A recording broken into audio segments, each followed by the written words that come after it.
बिस्मिल्लाहिर्रहमानिर्रहीम। Welcome back दोस्तों। पिछला हमारा चार्ट्स के बारे में था लेक्चर, जिसमें हमने चार्ट्स को बनाना सीखा था और चार्ट्स की टाइप्स के बारे में बात की थी हमने, और चार्ट को एडिट करना, टाइटल्स वगैरह को लिंक करना, ये सारा हमने पिछले लेक्चर में सीखा था।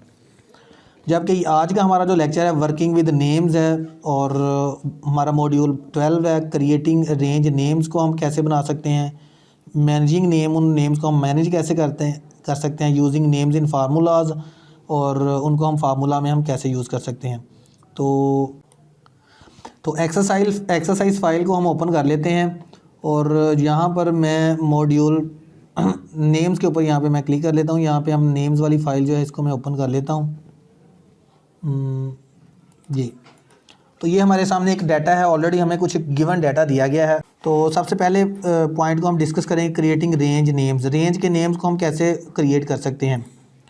सपोज़ ये आपके सामने एक डाटा है, और जनवरी का डाटा हम क्या करना चाहते हैं, यहाँ पे इसको सम करवाना है, हमने टोटल करना है इस डाटा को, और जितने भी यहाँ पे हमारे पास नंबर्स हैं, मंथ्स हैं, हमने इन सब के डाटा को यहाँ पे सम करवाना है। ठीक है, तो इसके लिए फार्मूला आपको पता था, हम लास्ट टाइम भी हमने सीखा था, इक्वल और SUM सम का फार्मूला फंक्शन हम यूज़ करते थे। और इनको मैं सिलेक्ट करूँगा यहाँ पर ऐसे, और इसको क्लोज़ करूँगा और एंटर करूँगा। यहाँ पर इसने सम करवा दिया ऑटोमेटिकली यहाँ पर।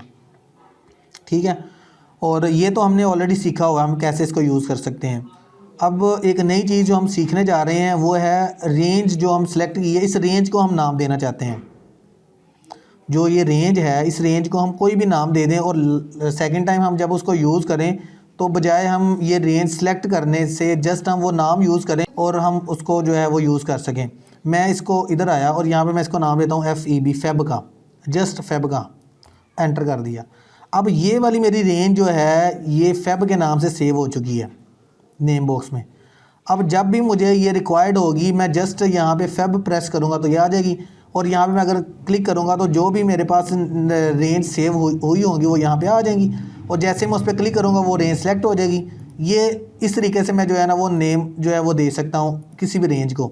और ये देखें यहाँ पर इस रेंज को मैं नाम देना चाहता हूँ मार्च का, या मार्च का नाम देना है। मैंने इधर आया और यहाँ पर मैंने मार्च का बटन प्रेस किया, और क्या हुआ, इसको मार्च का नाम मिल चुका है। ये इधर आया, जैसे ही मैं, आप देखें यहाँ पे मार्च को मैंने यहाँ पे सिलेक्ट एंटर करना था। मार्च लिख के आपने क्या करना है, एंटर करना है। जैसे आप एंटर करेंगे यहाँ पे वो सेव हो चुका है, फरवरी और मार्च। अब इसको डिलीट कैसे करना है, सपोज़ आपने, जैसे ही मैं यहाँ पे आऊँगा मार्च को सिलेक्ट करूँगा, ये ऑलरेडी मार्च सेलेक्ट हो चुका है। तो इसको आपने, ये तो आपने रेंज को नाम दे दिया। ठीक है, और आप इसी रेंज के नाम को आप अपने फार्मूला में यूज़ कर सकते हैं। इधर आया मैं, अब ये हमारा नेक्स्ट टॉपिक भी ये था कि मैनेज नेम्स को मैनेज करना और उसको यूज़ करना। सपोज़ पहले मैं इसको मैनेज करता हूँ कि इसको कैसे हम डिलीट कैसे कर सकते हैं। सपोज़ हम फरवरी और मार्च का, जो फेब और मार्च का डाटा है, मैं इसको डिलीट कैसे कर सकता हूँ।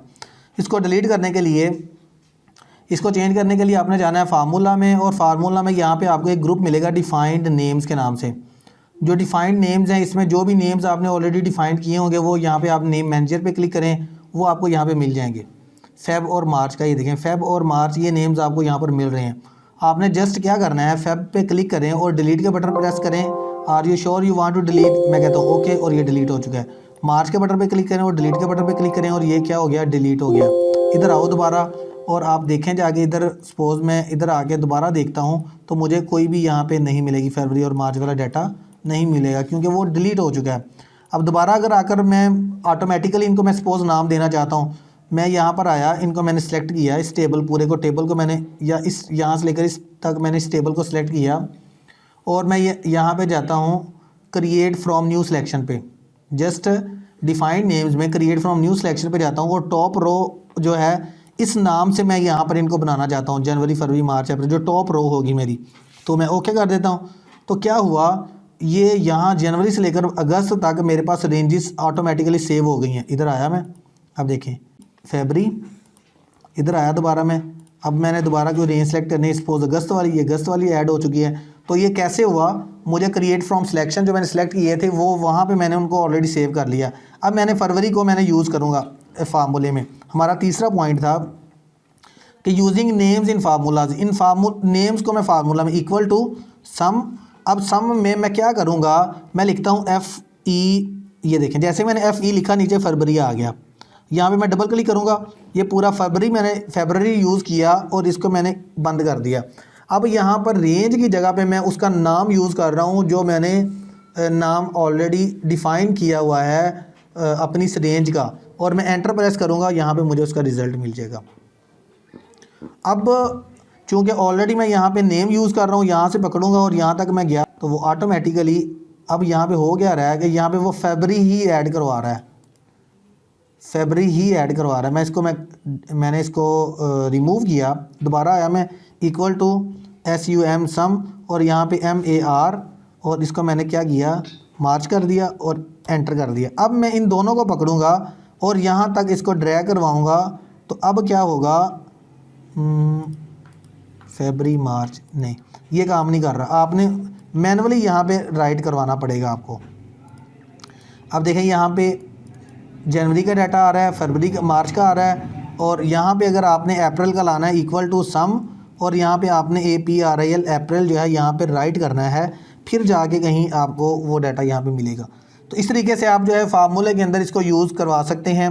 इसी तरीके से एवरेज का formula equal to AVE average है, और एवरेज में आपने जनवरी का डाटा यूज़ करवाना है, जनवरी को सिलेक्ट करें, सिलेक्ट करना था आपने, एंटर करना था JANU, ये देखें जनवरी, यहाँ पर डबल क्लिक करें आप और एंटर कर दें, यहाँ पे इसकी एवरेज आ गई। Highest value equal to max का फार्मूला लगाएं, और मैक्स के फार्मूले में क्या करें आप, यहाँ पे JAN जनवरी और यहाँ पे आप इसको क्लोज़ करें ब्रैकेट, हाईएस्ट $300 इसमें वैल्यू है, वो आपको मिल गई है। इस तरीके से आप क्या कर सकते हैं, यहाँ पर आप नेम्स के अंदर फार्मूलों को यूज़ कर सकते हैं, यानी कि फार्मूले के अंदर नेम्स को यूज़ कर सकते हैं। क्रिएटिंग रेंज नेम, रेंज का नेम आपने कैसे बनाना है, उसको डिलीट वगैरह कैसे करना है, मैनेज कैसे करना है, using new names in formula में आपने इसको कैसे यूज़ करना है। तो इसी की आपने प्रैक्टिस करनी है कि आप कोई भी एक वैल्यू बनाएं और कोई भी डाटा की वैल्यू बनाएं, उसको अपना नाम दें और उस नाम को आप जो है वो यूज़ करें अपने फार्मूले में। तो इस तरीके से आप इनको यूज़ करवा सकते हैं। ये हमारा था lecture number 12 working with names. तो आने वाले लेक्चर में हमने सॉर्टिंग एंड फ़िल्टर के बारे में सीखेंगे, बड़ा इंटरेस्टिंग लेक्चर होंगे ये भी। और अगर आप किसी डिपार्टमेंट में या किसी इदारे बड़े में काम करते हैं तो आप डाटा को कैसे फ़िल्टर कर सकते हैं, वहाँ पर डाटा को कैसे आप जो है वो रिफ़ाइन कर सकते हैं।